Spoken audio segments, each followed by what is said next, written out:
Hello friends, welcome to Vijaya creation. Vijaya கிரியேஷனில் என்னென்னு பார்த்தீங்கன்னா, இந்த மும்பையில் தாராவின்னு ஒரு இடத்துல நம்ம 90 ஃபீட் ரோடுன்னு ஒரு இடம் இருக்குது. எல்லாருக்குமே இங்கே இருக்கிறவங்களுக்கு எல்லாருக்குமே அது தெரியும். அந்த மாதிரி ஒரு இடம் இது நம்ம காமராஜர் ஸ்கூல் அப்படின்னு சொல்லுவாங்க. இந்த ஸ்கூல் நல்ல ஃபேமஸான ஸ்கூல். அந்த ஸ்கூல் பக்கத்தில் தான் நான் போயிட்டுருக்கிறேன். அங்கே அது பக்கத்தில் போயிட்டு நான் என்ன வாங்க போகிறேன்னு பார்த்தீங்கன்னா, ஒரு சிலிண்டர் கீழே இருக்கும், குட்டியாக இருக்கும், அதுக்கு மேலே அடுப்பு இருக்கும். அந்த சாண்ட்விச் கடையிலலாம் வச்சுருப்பாங்க. அந்த அடுப்பு தான் வாங்கணுன்ட்டு போயிட்டுருக்கிறேன்.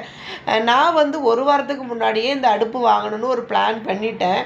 ஆனால் இப்போது சிலிண்டர் தடைப்பட்டிருக்கு. அமெரிக்காவுக்கும் ஈரானுக்கும் இருக்கிற அந்த போர் மூலமாக இப்போ நம்மளுக்கு வீட்டுக்கே சிலிண்டர் கிடைக்கிறது ரொம்ப கஷ்டமாக இருக்குது.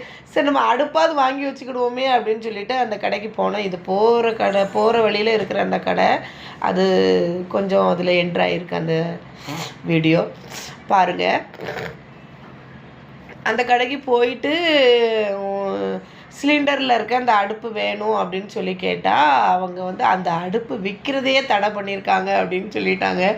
எனக்கு அவ்வளோ இதாக இருந்து, எதுக்கு இப்படி பண்ணியிருக்காங்க அப்படின்னு கேட்டால், நீங்கள் இப்போ சிலிண்டர் அடித்து தராண்டா, அடுப்பு மட்டும் தாங்க, நான் அப்புறமா சிலிண்டர் அடிச்சுக்கிட்டேன் அப்படின்னு சொன்னேன், கேஸ் அடிச்சுக்கிட்டேன்னு சொன்னேன்.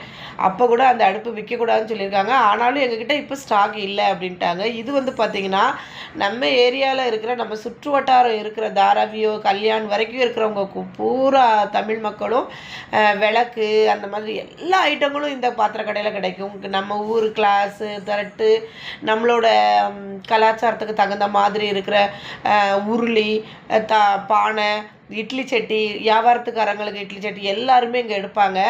இந்த பிளேட் 4 பாஜி ரொட்டியெல்லாம் வச்சு சாப்பிட்ற மாதிரி இருந்தது. பார்த்தா அது 430 ரூபான்னு சொன்னாங்க. 430 ரூபாய்க்கு அது ஒர்த்தே கிடையாது, வெயிட்டே இல்லை. அதனால நான் வச்சுட்டேன். இன்னொரு வேறு இடத்துல வாங்கிக்கலாம் அப்படின்ட்டு. சரி, அங்கே அடுப்பு இல்லைன்னு சொல்லிவிட்டு கொஞ்சம் என்னெல்லாம் இருக்குது, எதெல்லாம் யூஸ் இருக்குதுன்னு பார்த்தேன். தற்போதைக்கு இப்போ எனக்கு எந்த சில்வர் பாத்திரமும் வேண்டாம் அப்படின்னு சொல்லிட்டு என் பொண்ணு வாங்கக்கூடாதுன்ட்டாங்க. சரி, வேண்டான்னு சொல்லிவிட்டு நான் அப்படியே வெளியே வந்துட்டு இன்னொரு கடை இது பக்கத்துலேயே பழம்பெரும் கடை. அதான் இவங்களோட ரிலேஷன் தான். இவங்களோட அண்ணன் கடையோ தம்பி கடையோன்னு சொல்லுவாங்க. சேர்மகனின்னு ஒரு கடை உண்டு. அந்த கடையில் தான் எங்கள் மாமியார் பழைய காலத்தில் பாத்திரம் வாங்குவேன் அப்படின்னு சொல்லுவாங்க. ஸோ அந்த கடையிலையும் போய் அந்த அடுப்பு இருக்கா அப்படின்னு கேட்டால் எங்கேயுமே கிடைக்கல.